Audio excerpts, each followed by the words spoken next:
Hey guys, finally done my new exhaust on MT10.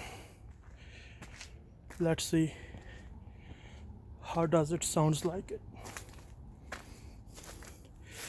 Take out all this heavy metal and put this pipe, decayed pipe, and this is the tip. And let's hear the sound of the new exhaust.